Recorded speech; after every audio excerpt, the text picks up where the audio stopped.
It is February 13th, 2010, second half of the mix. Jump right into the NCAA action that happened yesterday. Number 14 Wisconsin defeated number 1 Ohio State with a good upset. The first half closed with Ohio State actually leading 28-26, and then they actually went on a 19-6 run to start the second half. And with 13 minutes left, Ohio State was winning 47-32. They were laughing, they were smiling, they having a good old time. And then Wisconsin fought back with three-pointers. They made 12 for 24 three-pointer shots, 50% of the three-point shots. They started making baskets. They went on a 30-8 run to seal the win and win that game last night. Wisconsin won 71-67. Defeated number one Ohio State, and now number 1 Ohio State is not undefeated. Go to the other upset. Louisville upset number 13 Syracuse 73-69. Louisville led in the second half 64-50 by 14 points, and then Syracuse did try and come back. They made a 16-5 run with 1 minute and 39 seconds left in the half. Syracuse was only trailing by 3 points, 66-69, but unfortunately the odds were too much, and Syracuse couldn't come back and overcome Louisville's lead that they had on them, and Louisville closed the game 73-69 and defeated Syracuse. So good for Louisville. And Syracuse, they'll bounce back and have a good win coming up on their next game. Another upset was 24 Vanderbilt defeating number 18 Kentucky. It was a good game overall. Vanderbilt made more three-pointers. They made 11 for 20, and Kentucky only made 7 for 23. So I think that's probably why Vanderbilt did win. They had better three-point shots. They won 81-77. But no one stepped away. There was no big, runs on this one. There was nothing fantastic about this. Two teams just digging it out, and they played hard, and Vanderbilt just played a tad bit harder, I believe, and came out on top. So, but as far as enough with the upsets, number 2 Kansas beat Iowa State yesterday 89-66, and number 3 Texas beat Baylor 69-66. So we'll see if Kansas or Texas gets in front of Ohio State. Since Ohio did lose to the number 14 Wisconsin, they should be coming out with the new rankings either today or tomorrow, and we'll see what happens there. And then the exciting game last night was Pittsburgh, number 4, at number 10 Villanova. Pittsburgh went ahead, and they did a great job. They went on a 14-3 run and got ahead of Villanova, and then Villanova answered right back with a 15-2 run in the second half.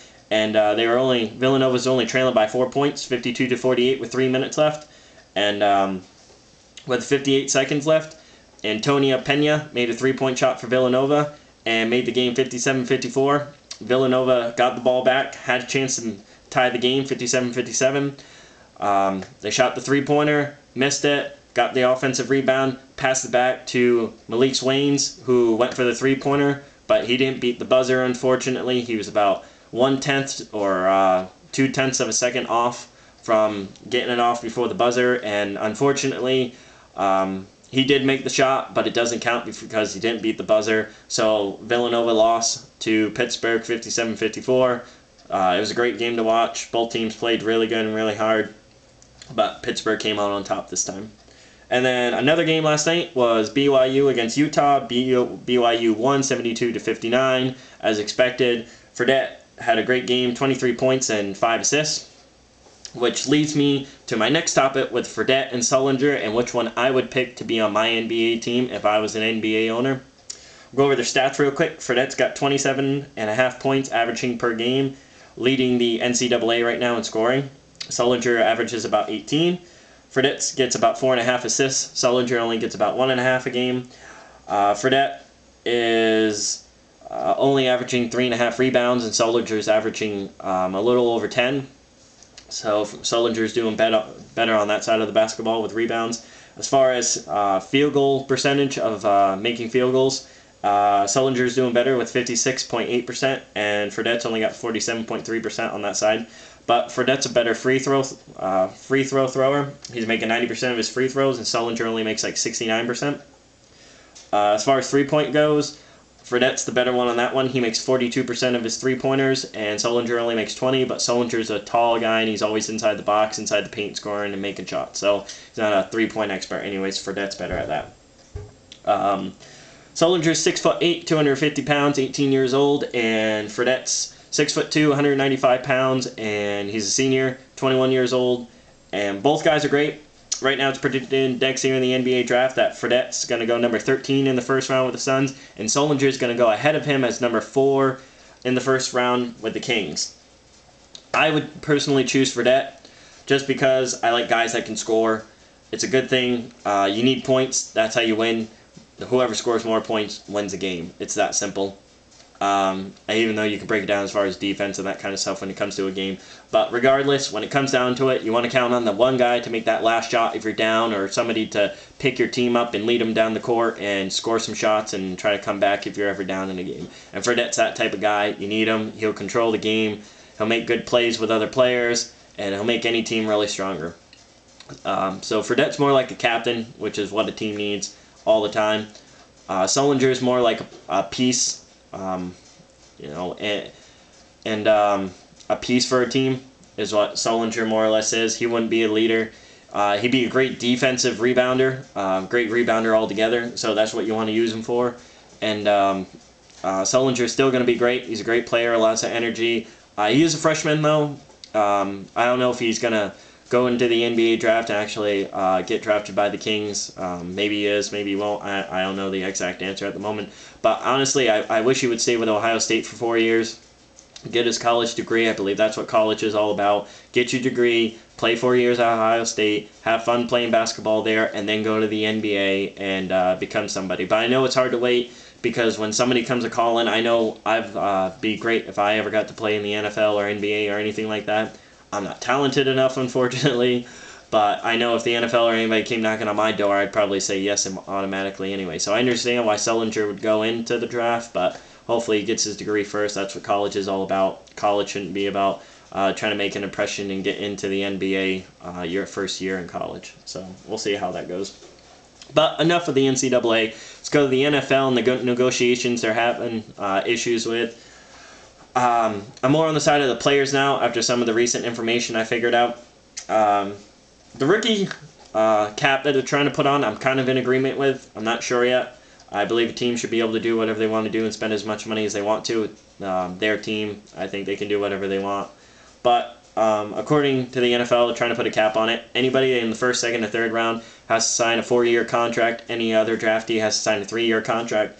As in, where in the first 3 years, they're not allowed to renegotiate or ask for a contract extension in the first 3 years. Bonuses will be fixed and paid over the length of their contracts, and they are subject to forfeit. DeMarcus Smith on ESPN.com stated that with the bonus subject to forfeit, the player does not, if the player, this is a quote from DeMarcus Smith, if the player does not toe to the club's line in every way, the bonus is allowed to be taken away. Basically, if the player doesn't do absolutely everything the team asks him to do, the bonus can be taken away, which I think that's wrong. Everyone has their disagreements. It makes more pressure on players, because sometimes players are better if you just let them do their own thing instead of trying to tell them what to do all the time. But that's the rookie salary cap structure I'm looking at. We'll see what happens with that. As far as the revenue goes, that's the problem that I actually got to look into. Right now, you got $10 billion. $1 billion is taken out automatically for the owners to use for operating costs. The other $9 million is divided. 60% of it is going to the players, and then the rest of it goes back to the owners or the NFL for them to use whatever they need to. At the moment, if you do the math, 60% of $9 billion is $5.4 billion is what the players get. And then the owners and the NFL get $4.6 billion out of that. What the owners want is the $2 billion, and the players only to get 60% of $8 billion. If the players only get 60% of $8 billion, they get $4.8 billion, and then the owners in the NFL get $5.2 billion, over 50% of the revenue. So it's a difference of $600 million that the players would get. It's a lot of money. The players' proposal was to split it 50-50 evenly, the revenue. Each side gets $5 billion. So that's not bad. That would give the owners $400 million more dollars that the players would be giving up. But that's not good enough to the owners. They want the entire $600 million, it seems like. I think that's selfish. Come on, I mean, the players, you're trying to take $600 million away from the players, and they're willing to give you $400, 66%, 2/3 of their own money. and only take a third of it for themselves, and the owners still aren't happy about it. They walked out on Wednesday's negotiations. I think this is unacceptable. The owners need to get back in there and negotiate. I found out an interesting fact that the players are having the problem with is that they're willing to give the owners the money for the operating costs, but they want to look at the financial books. And the owners won't give them the financial books for the players' union to look at the credits and everything like that to give them the money. All they want is the owners to prove what they're going to use this money for operating costs, or what the problem is, or if costs have really gone up. They want to look at the books, and the owner should just give them the books to prove it. It's as simple as that. That way you know if the owners are lying or not. So if they're not going to give them the books, I kind of feel like there's a little foul play maybe going on there with the owners. I don't know. Hopefully that's not the case. That's ridiculous. It's a stupid theory of mine, but why not just give them the books, look at it, and go from there? So we'll have to wait and see what happens on that one. The worst fact that I found out about this, that if we don't have an NFL season, the NFL has complained that they're going to lose hundreds of millions of dollars. If not by August, they could lose $1 billion. And by NFL starting this season, the NFL season, every Sunday that they don't play football is $400 million lost. That sucks, all right? But the NFL somehow will bounce back. What really sucks is the cities that have an NFL team. I found out that the cities for, every city that has an NFL team, if there's no football, they will lose 150,000 jobs per city and $160 million of revenue for each city. That will kill certain cities. That will make the unemployment rate go up. That is ridiculous. Come on, guys. Get in these meetings, figure it out, negotiate with each other, and make sure these 150,000 people in each city have a job and get these cities to the $160 million of revenue. Cities need revenue in order to keep operating, keep jobs going, and pay people. So come on. Get this stuff done. Let them play. Just like everyone says, let them play. So, that's the second half of the mix. Hope you guys enjoyed it. Got a little wild out, but it's alright. I'm getting sick of this whole negotiations thing, and all the negatives are coming out of it, so hopefully the NFL gets it done. Today's games, you got the Heat versus the Celtics, and you got the Lakers at Orlando. Celtics won the first two matchups against the Heat, so we'll see what happens if they can win the third one. And the Lakers have won the past two road games against the Celtics and the Knicks. They're going for the third road game against Orlando. And if they get this, it's definitely speaking that Lakers are getting ready to go to the playoffs and play some hard road games. And Lakers are starting to look a lot more like the Lakers lately. So enjoy it. Email me at themix100100@yahoo.com. Any questions, reviews, anything like that. And we'll see you guys tomorrow.